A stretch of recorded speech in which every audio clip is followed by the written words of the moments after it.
Fala galera, professor Ramon Gadelha, para a gente ver hoje sistema reprodutor masculino. E aí eu já adianto para vocês, né, essa imagem, esse esquema aqui, onde a gente vai conseguir de uma maneira dinâmica entender primeiramente a anatomia e depois a gente vai vendo o funcionamento de cada uma dessas estruturas, tá? Eu também coloquei uma imagem aqui para a gente ver tanto de perfil, olha só, estão vendo aí o perfil, que maravilha? Agora olhando de frente, sistema reprodutor masculino, genitália externa e genitália interna. Aqui é a mesma coisa, a parte externa, pênis, saco escrotal, internamente testículo, esse canal aqui que são os canais ou ductos deferentes, uretra e próstata e vesícula seminal. Na verdade tem outras estruturazinhas que a gente vai falando aí ao longo da aula. Tranquilo? E aí, dando continuidade à anatomia, eu queria começar apontando alguns órgãos aqui. E aí vocês vão, obviamente, montar o esquema de vocês,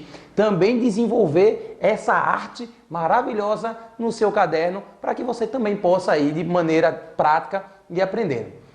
Primeiro, vamos lá. Vamos localizar aqui os órgãos, tá? Externamente, eu tenho aqui o saco escrotal ou escroto. Então, a gente já vai colocando aqui também, ó, o saco escrotal, também chamado de escroto. Então pense 2 ou 3 vezes antes de chamar alguém de escroto. Você já sabe agora o que é o escroto, certo? Muita gente chama isso aqui de ovo. Na verdade não é ovo. O ovo ou o testículo é essa estrutura aqui interna. O saco escrotal é uma pele que vai revestir e proteger esse testículo, beleza? A gente tem, entrando aqui, o testículo. Então vamos pegar aqui outro pilotozinho aqui, ó, vou botar aqui de cor azul. Eu tenho aqui o testículo.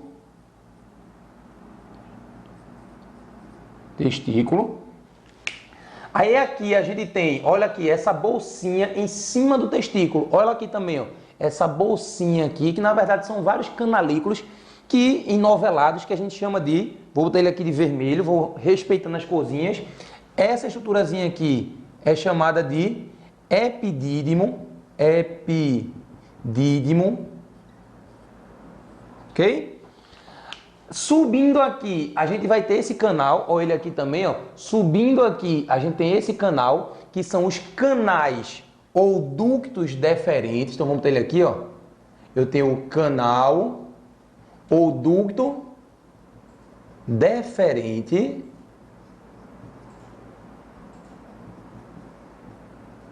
Beleza? Quando esses ductos eles convergem, eles vão receber também um líquido que vem dessas duas glândulazinhas daqui, ó. Essas glândulazinhas daqui, elas estão sendo apontadas exatamente aqui, ó. Essa glândulazinha aqui, você já está vendo o nome dela, se chama vesícula seminal. Então vamos botar o nome dela aqui. Essa glândulazinha daqui, ela é chamada de vesícula seminal. Ok? Essa vesícula seminal, ela desemboca através dos ductos seminais, que são esses ductozinhos aqui, também nessa região que convergem, que vieram dos ductos deferentes. Só que a partir do momento que há essa convergência, a gente chama esse cara agora de, ó, o nome, uretra. Beleza? Então a uretra é justamente esse ponto de convergência e daí vai descer esse canal até o meio externo. Só que antes da uretra também tem uma outra glândulazinha que a gente dá o nome de, vou botar ela para cá agora, o nome dela é a próstata, que também vai desembocar um ducto prostáticozinho aqui, onde é liberado um líquido chamado de líquido prostático na uretra. Além disso, a gente tem uma glândulazinha aqui, ó, a gente vai ver aqui, ó, de novo, testículo, epidídimo, canal deferente, vesícula seminal, olha aqui, ó, a próstata e aqui começa a uretra. Só que antes de descer, essa uretra também recebe um líquidozinho dessa glândulazinha aqui em verde, ó. Ela é chamada de glândula ou glândulas, né, porque são duas, bulbo uretral. Vou abreviar aqui, beleza? A gente vai voltar a falar dela também. São as glândulas bulbo uretrais. E essa estrutura aqui toda é o que a gente chama de pênis. Então, o pênis, vou botar para cá. O pênis é o órgão copulatório que a gente, obviamente, consegue perceber ele facilmente, porque ele é um órgão externo. Ele faz parte da genitália masculina externa, beleza? Além disso, galera, o que é que eu queria falar aqui? Claro que a gente está falando de aparelho reprodutor, mas algo que é comum também a essas estruturas reprodutoras, ou que na verdade acaba sobrepondo aí algumas funções, no caso da uretra, é que essa uretra ela também vai entrar em contato diretamente com esse órgãozinho aqui, ó, que faz parte do nosso sistema urinário. Que órgão é esse aqui, galera? Eu tenho o rim aqui, o rim esquerdo, o rim direito, e do rim a gente vai ter o ureter, que é esse tracinho aqui, esse ducto, esse canalzinho que vai desembocar na bexiga. E é na bexiga que a gente vai armazenar urina. Então eu tenho aqui a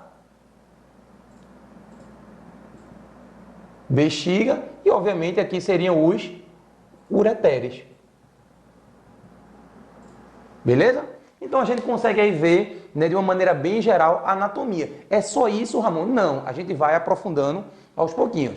Primeiro vamos falar da bolsa escrotal. Sobre bolsa escrotal, é uma pele, certo, que reveste e que internamente ele tem várias camadinhas. Inclusive, antes de chegar no testículo, existe músculo, tá? Tem um músculozinho muito importante que é chamado de músculo cremaster. Presta atenção.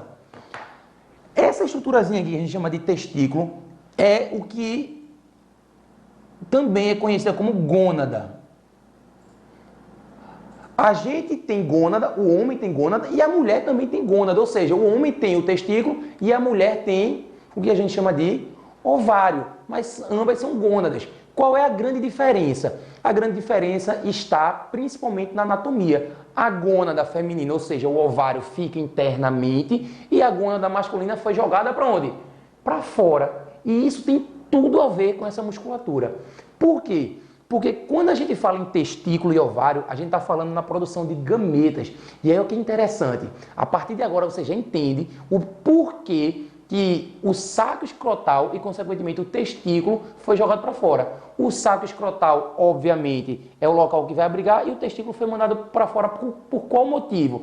Por uma questão de fisiologia da produção dos gametas, no caso do espermatozoide. Por quê? Porque a espermatogênese, ou seja, a produção de gametas, só acontece no nosso corpo se ela tiver a mais ou menos uns 3 a 4 graus abaixo da temperatura do corpo. Ou seja, se o testículo fosse dentro do corpo, qual que seria a temperatura? A temperatura do corpo, ou seja, 36,5. Só que para ter a espermatogênese, precisa ali algo em torno de 33, 34, 33,5 graus Celsius para que aconteça a espermatogênese. Então o testículo foi colocado para fora para garantir que esse processo aconteça. Inclusive, olha a situação, você está num ambiente, né, você tomou um banho, né, principalmente os meninos, presta atenção a galera que está me ouvindo aí, os homens, porque certamente já aconteceu isso com você. Você sai do banheiro todo molhado, aí entra num quarto, um ar-condicionado, né, bem gelado, aí quando você olha para a sua genitália, como é que ela está? Toda tímida, toda retraída, o testículo fica encolhidinho. Por qual motivo?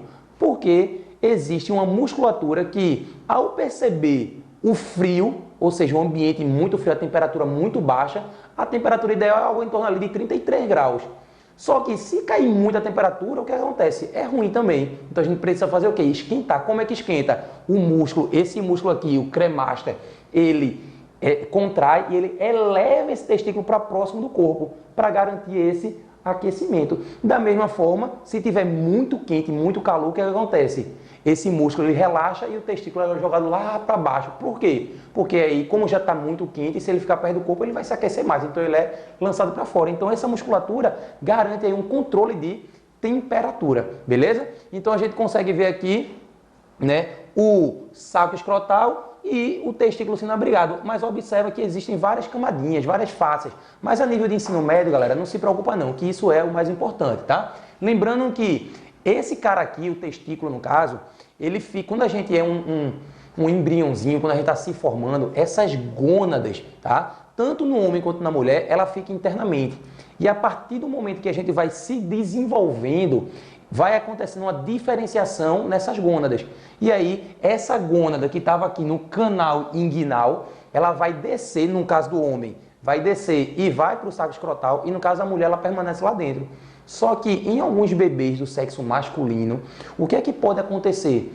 Ele nascer e o testículo fica ainda retido nesse canal inguinal, ou seja, não houve a descida. E isso para o bebê, obviamente, no início não vai trazer nenhum problema, mas isso precisa sim ser corrigido. Algumas vezes acontece naturalmente, outras vezes é necessário fazer uma correção cirúrgica desse quadro chamado de criptorquidia, tá? Cripto vem de escondido, né? Ou seja, a gônada está escondida. E aí, por que isso é um risco do ponto de vista fisiológico para o bebê se não for corrigido? Porque internamente ele não vai conseguir fazer espermatogênese e isso vai causar nele, futuramente, infertilidade. Então ele precisa, né, fazer essa correção, né, ali por volta de 1 ano, em alguns casos até 2 anos você consegue fazer essa correção. Às vezes até mais velho não gera nenhum problema.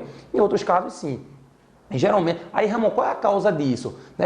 Geralmente assim, é relativamente incomum isso acontecer, acontece ali em torno de 3, 5% dos bebês, e geralmente está associado a um caso de hipotonia, ou seja, fraqueza muscular, que vai obviamente envolver na descida desse testículo, né? Pode acontecer linfedema, que é aumento, né, de linfa no corpo e, consequentemente, isso obstruir esses canais, impedindo a descida. Tem várias causas, várias, tá? O importante é que percebeu, assim que ele nasce, o pediatra vai lá e apalpa o saco escrotal, porque se ele tiver vazio, é um sinal, né, direto de que o testículo não desceu e precisa ser feita essa correção. Com relação ao testículo, galera, aí a gente tem aqui, obviamente, 2 testículos, certo?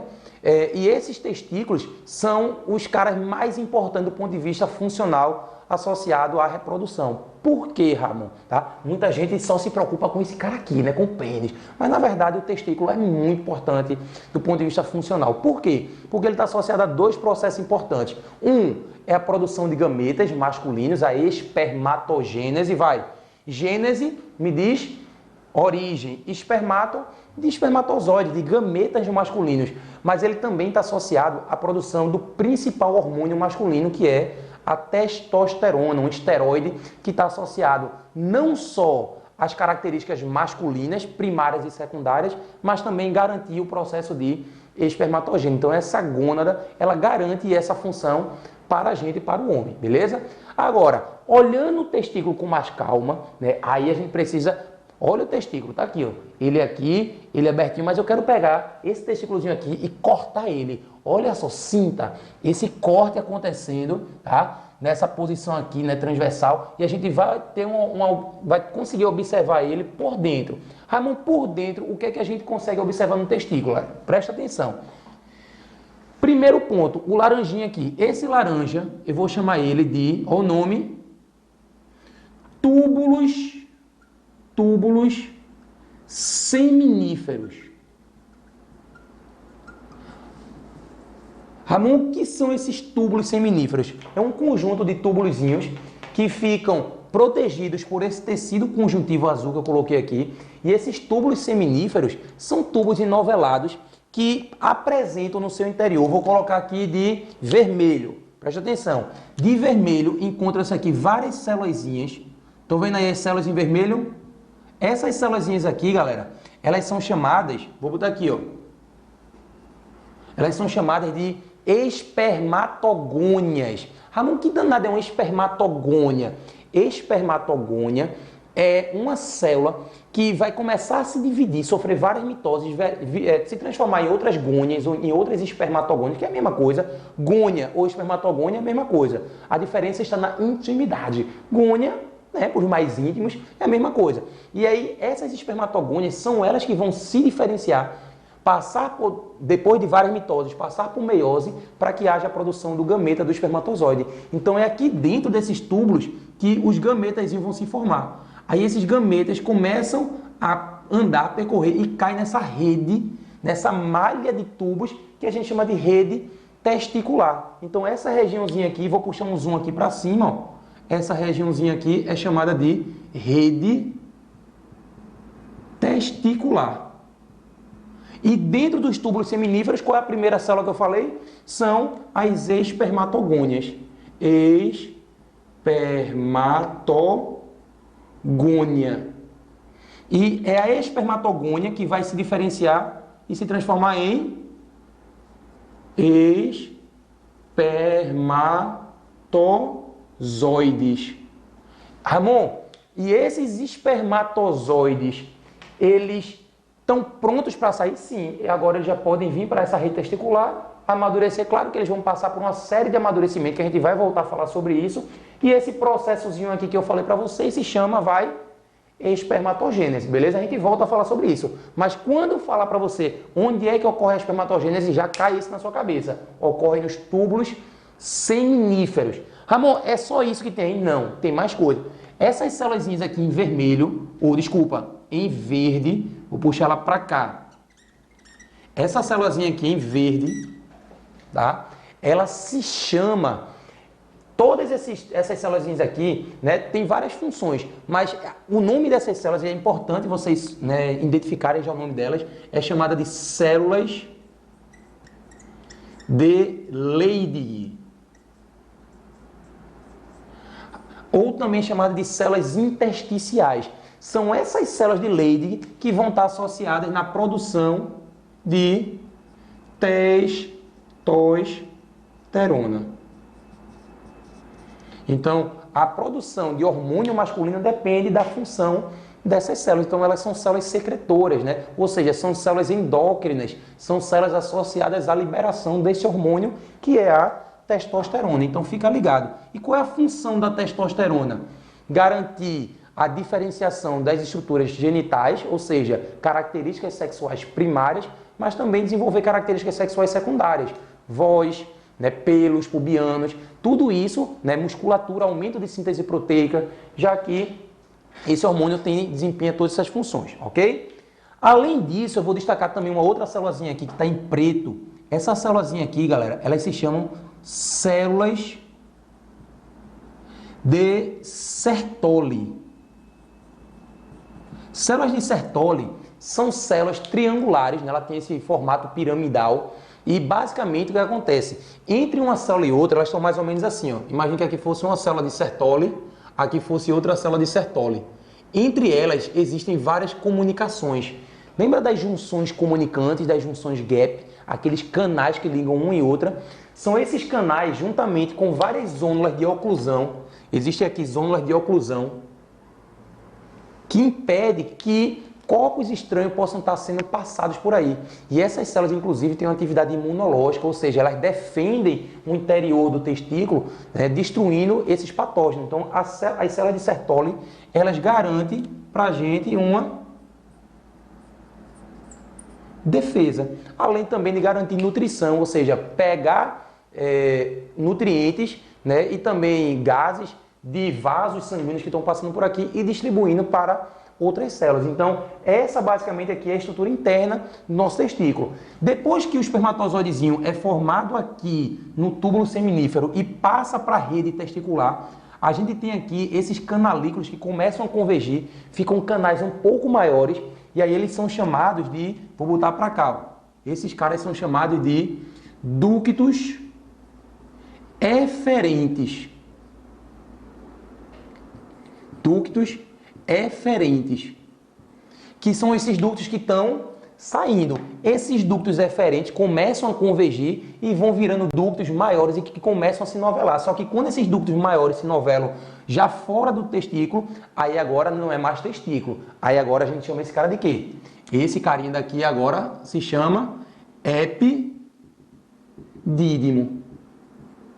E o epidídimo, ele vai continuar e formar esse ducto maior, que você também já sabe, é o carinha chamado de ducto, ou tá aqui, ó, ducto ou canal deferente. Vou abreviar porque a gente também já escreveu aqui. Então tá aí toda a anatomia, né? E já falei de funções de algumas estruturas que compõem o nosso sistema reprodutor masculino, beleza?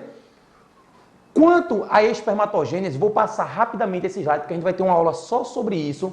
Eu tenho aqui, ó, basicamente a produção de gametas depende de hormônios. E esse hormônio inicial, né, ele sai de um órgãozinho na estrutura lá do nosso sistema nervoso central chamado de hipotálamo. E aí, durante a puberdade, principalmente ali por volta ali dos 12, 13 anos, começa uma intensa liberação de hormônios liberadores de gonadotrofina. Ramon, gonadotrofina. Gônada, você já sabe o que é. Trofina vem de alimentação, vem de trófico. Né? Então, quando eu digo que um hormônio ele é trófico ou uma trofina, significa que ele vai estimular outro, ele vai alimentar outra glândula. Então, quando eu falo de hormônios liberadores de gonadotrofinas, esse cara vai cair numa outra glândulazinha que a gente tem na cabeça, chamada de hipófise, mais especificamente uma região anterior, chamada de adenohipófise, e essa adenohipófise, ela vai, a partir desse estímulo dessas gonadotrofinas, elas vão liberar dois hormônios gonadotróficos. Quais são eles? O FSH e o LH. FSH significa hormônio folículo estimulante e LH significa hormônio luteinizante. Esses nomes têm mais a ver com o reprodutor, com o sistema reprodutor feminino, vocês vão entender mais na frente. Mas, para agora, entendam que o FSH é o cara que vai lá nos túbulos seminíferos, lá nas espermatogônias, estimular o quê? A espermatogênese, ou seja, a diferenciação de espermatogônia em espermatozoides. E o LH, o que é que ele faz? Ele estimula as células de Leydig ou intersticiais a produzir testosterona. E aí a gente entende que a função dessas células depende sim de ação hormonal. E esses hormônios vêm de onde? Da nossa região endócrina, na hipófise e também do hipotálamo. Esse último, no caso o hipotálamo, que é um órgão, uma estrutura presente no nosso sistema nervoso central. Então olha aí o sistema nervoso controlando junto com o endócrino o funcionamento do nosso testículo, né, do nosso sistema reprodutor masculino. Quanto ao epidídimo, o que é que a gente precisa saber? Que é esse primeiro órgãozinho aqui saindo do testículo. É uma bolsinha que basicamente é como se fosse um primeiro pit stop. O espermatozoide está vindo ali, só que ele está naquela demência ainda, meio lesado, se diferenciando, amadurecendo, né? Ganhando motilidade, o flagelo começa a se movimentar. Existe uma estruturazinha na cabecinha do espermatozoide, também vou falar sobre isso mais na frente, chamada de fertilizina. Na verdade, essas fertilizinas são proteínas que são produzidas durante esse amadurecimento. Então elas começam a amadurecer aqui. E aí a gente entende, né, que quando ele para aí, ele vai ganhando motilidade e vai ganhando amadurecimento. Inclusive, uma curiosidade, principalmente para os homens, tá? E para as meninas também, tá? Serve para todo mundo. Aqui não tem discriminação, não tem nada. Todo mundo precisa entender. A gente está falando de biologia. Sabe aquela situação, galera, que você, né, teve uma situação lá com uma boizinha, aquela coisa toda, ou, né, enfim, houve um chamego, vamos dizer assim, você ficou excitado, né, sentiu muito prazer e aí começou uma intensa produção de espermatozoides. Lembrando que esse prazer também está associado com testosterona. A testosterona, inclusive, estimula a espermatogênese. Aí o cara produz tanto espermatozoide, que esse cara vai ser acumulado, vai ser armazenado aqui dentro do epidídimo. E aí esse epidídimo ficou inchado, uma bolsa que incha, cheia de gameta, cheia de sêmen, né, que é informação. E esses espermatozoides, né, à medida que essa bolsa vai inchando, ela começa a comprimir nervos. E aí aquela dor que você sente está associada a quê? Está associado justamente a esse epidídimo inchado que ele vai começar a comprimir. E aí, meu amigo, né, se de uma forma ou de outra você não liberar esse sêmen, você vai ter que ficar com essa dor até esses gametas serem degenerados. E aí, em alguns casos, deixa calado, deixa quieto, vamos seguir em frente. Com relação aos canais deferentes, são ductos, né? Então tá aqui, ó, amadureceu no epidídimo, esses ductos, eles partem daqui e basicamente tem função de transporte, tá? Então é uma região associada ao transporte. Inclusive, esses canais deferentes, muitas vezes, eles podem ser cortados, eles podem ser rompidos, eles podem ser, inclusive, às vezes, amarrados. É o que a gente chama de vasectomia. O cara não, pô, já tive filho, ou então não quero ter. Tem uma relação, né? Tenho aqui minha esposa, ou enfim, tenho uma relação segura, não quero mais ter filho, então vou cortar os meus canais deferentes. Esse cortezinho é chamado de vasectomia. Ramon, isso dói? Não, galera, é feito de maneira, existe uma anestesia, né, local ali, para que você suporte aquela dor. Né? Então, para quem quer ver, quem quer conhecer como funciona, tá aí esse videozinho para que você perceba a vasectomia, tá? Ramon, essa vasectomia, ela é reversível? Em geral, não. Tá? O objetivo dela é que isso seja eterno para sempre. Uma vez decidido, olha aí, ó, anestesia sendo aplicada, certo? anestesia sendo aplicada, aí você está dizendo, meu Deus, está doendo, tá não. É uma picadinha, uma furadinha simples, tá? O corte que é feito é de uma maneira bem simples, bem superficial, vocês vão ver. O cara vai com um bisturizinho. Aí eu estava falando de, é possível ser reversível em alguns casos sim, né? Em alguns casos, apesar de ter o corte do canal, dos canais deferentes, porque o corte tem que ser nos dois lados, porque a gente vai ter transporte de gametas nos dois lados, né? Em alguns casos, esses tecidos se tocam e ocorre uma regeneração desses canais. E aí, obviamente, corre-se um risco, né? Eu, particularmente, conheço, né, um casal que o homem fez a vasectomia e logo em seguida teve filho, né? Das duas, uma, ou regenerou, ou então o filho não é do cara. Mas, enfim, não interessa, não vem agora ao caso. Observando aqui essa imagem, né, esse videozinho, a gente percebe, ó, ele fez um corte superficial, puxou o ducto deferente. Então vocês estão vendo aí no vídeo, isso que está sendo puxado aí por essa pinça é o canal deferente. Então a gente tem um canal deferente do lado direito e tem um canal deferente do lado esquerdo. É feito o corte com bisturi. A partir daí é feito, é dado um nó, né, nesse processo, para que não haja estanque aí o sangramento também, porque existe vasos sanguíneos, obviamente. Depois que é feito esse procedimento, esses canaizinhos, claro que tem que ser feito em ambos os lados, esses canais vão ser colocados para dentro. Então foi feita aí a sutura, né? Está sendo feita a sutura. Depois que toda a sutura é feita, vai ser colocado para dentro. E aí o cara já está novo, ou seja, é uma cirurgiazinha muito simples, muito rápida. Poucos minutos você consegue já ter eficiência no processo, tá? Então tá aí, ó, tudo certo, tudo bonitinho, tudo maravilhoso. Agora é curtir com segurança, beleza? Lembrando que uma relação, fiz vasectomia, significa que eu também estou livre de uma DST ou de uma IST? Não, galera, claro que não, né? Quando a gente fala em vasectomia, basicamente aí é para prevenir uma gravidez indesejada, mas uma DST você não previne apenas fazendo esse procedimento, beleza? Então vamos avançando aqui agora, galera, vamos lá. Próxima estrutura, vesículas seminais. Estão aqui as nossas vesículas seminais. Olhando aqui, eu também tenho, né, de perfil lateral aqui, a gente também tem aqui a vesícula seminal. E olhando ela com um zoom ainda maior, eu tenho aqui as vesículas seminais. Qual é a função desse cara? Basicamente é produzir o líquido seminal. E aí dentro desse líquido seminal, galera, a gente tem um carboidrato que é riquíssimo, né? Muito presente nesse líquido, que é a frutose, tá? É um monossacarídeo e a gente já tem que lembrar. Quando eu falo em monossacarídeo, em frutose, a gente tem que lembrar que esse carboidrato ele é energético, ou seja, ele vai garantir que o espermatozoide ele possa se alimentar, possa se nutrir e seguir disparado rumo ao caminho da felicidade. Ou seja, é a partir daí que ele vai se nutrindo cada vez mais, para poder dar sequência à sua trajetória. Observa que o líquido seminal ele corresponde a mais da metade do sêmen. Então, mais da metade do nosso esperma, certo? Ou seja, do líquido esbranquiçado ali, corresponde ao líquido seminal. Além dessa glândula, existe logo em seguida uma outra glândulazinha aqui. Lembrando que esse cara aqui, essa glândula seminal, ela vai desembocar por esses ductozinhos aqui, ó. Esses ductos são chamados de ductos seminais. E esses ductos seminais vão desembocar na uretra. Só que antes de chegar na uretra, a gente também tem a próstata. A próstata é esse órgãozinho aqui, tá ele aqui também, ó, galera, em laranjinha. A próstata é um órgão que faz parte do nosso sistema reprodutor masculino. Com que função? Com a função de produzir o líquido prostático.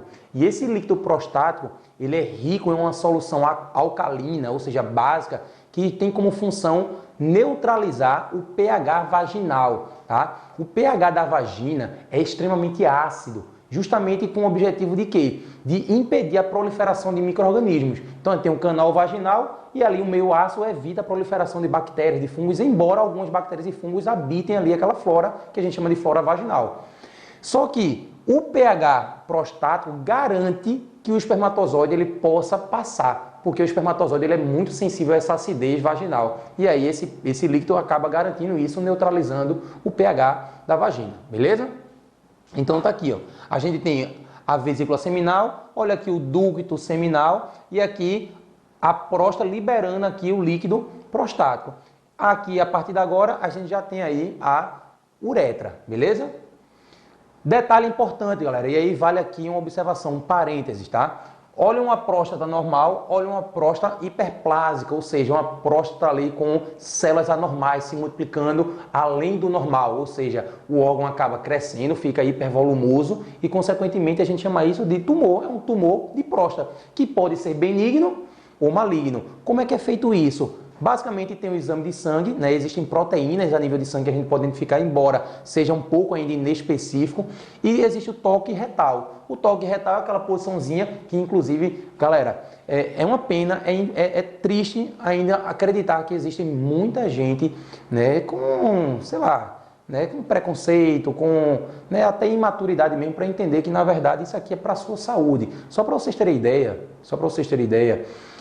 o câncer de próstata no Brasil é o segundo tipo de câncer mais comum em homens, tá? E no mundo, né, é o sexto tipo de câncer mais comum no mundo. E em homens ele é o mais comum. Então veja que quando a gente fala em câncer de próstata, é um tipo de câncer frequente e que mata muita gente, principalmente pessoas que não querem ser submetidas a exames como esse, né?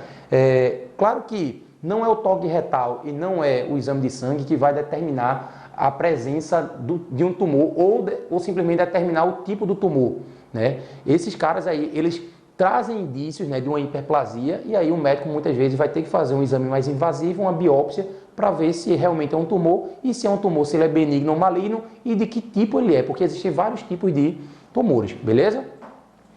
Quanto à uretra, né, a uretra é esse canal, né, tá aqui a uretra, é esse canal, que eu nem coloquei o nome da uretra, vamos dar o nome dela aqui, ó. Então a gente tem aqui, coloquei, a uretra tá aqui, e a uretra, galera, ela é dividida em três partezinhas. A gente tem a uretra prostática, a uretra membranosa, que é aquela que está prestes a entrar ali no corpo do pênis, e a gente tem a uretra esponjosa, que é a que de fato entra no corpo do pênis, beleza?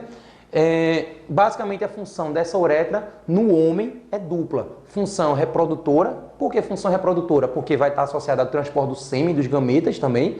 E função urinária, já que essa uretra também tem uma conexão com os ureteres, com a bexiga. Não com o ureter, né? Com a bexiga, ou seja, com a liberação de urina, beleza?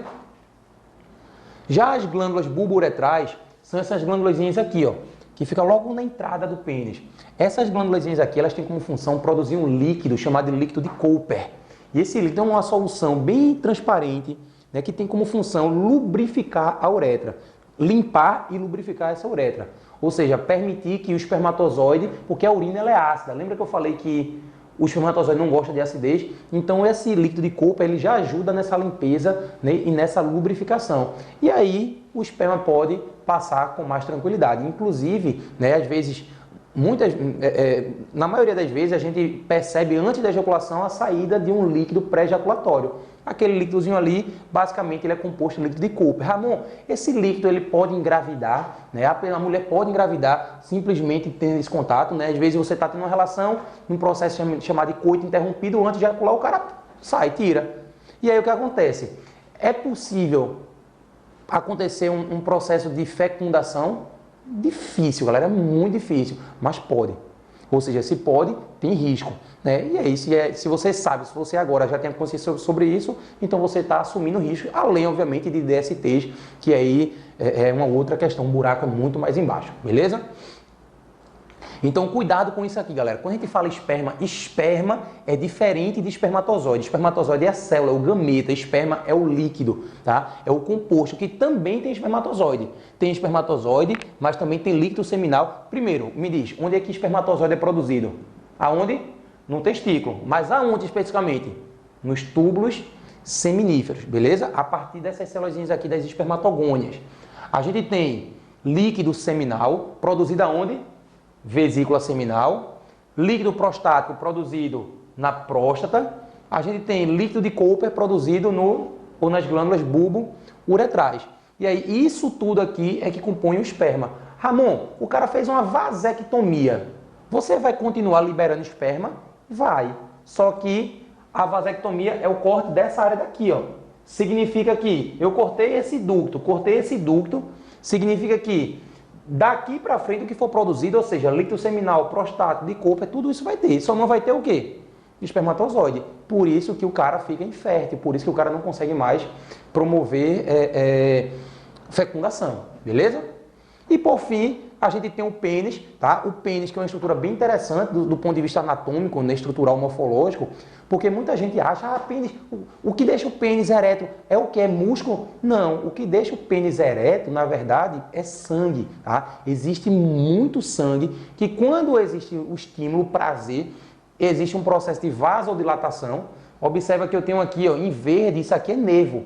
Então, o pênis ele é extremamente nervado, principalmente esse ápice do pênis que a gente chama de glande, é a região mais nervada. E aí, quando se tem um prazer, esse nervo estimula a vasodilatação, e aí você tem um bombeamento maior de sangue, mais pressão, esse sangue extravasa e cai nessa regiãozinha aqui, ó. Essa região do pênis, a gente chama esse corpos cavernosos, e eu tenho aqui um corpo esponjoso, que é como se fosse uma esponja mesmo, ele vai sugando esse sangue, e quanto mais sangue, mais ereto o órgão fica, beleza? Então não é músculo, embora haja músculo liso, principalmente aqui envolvendo artérias, mas o que deixa esse sangue, o que deixa o pênis ereto, na verdade, é o volume de sangue que entra e sai desse órgão, beleza? Lembrando que tem que ter sangue sempre, porque existem células e essas células precisam ser nutridas. Agora, depende do volume, esse sangue pode cair aqui, nos corpos cavernosos. Então, vou botar aqui, ó, corpo cavernoso. E esse roxinho aqui seria o que a gente chama de corpo esponjoso. Beleza? Então, basicamente é isso que você precisa saber sobre sistema reprodutor masculino. Isso é biologia, isso é Ramon Gadelha.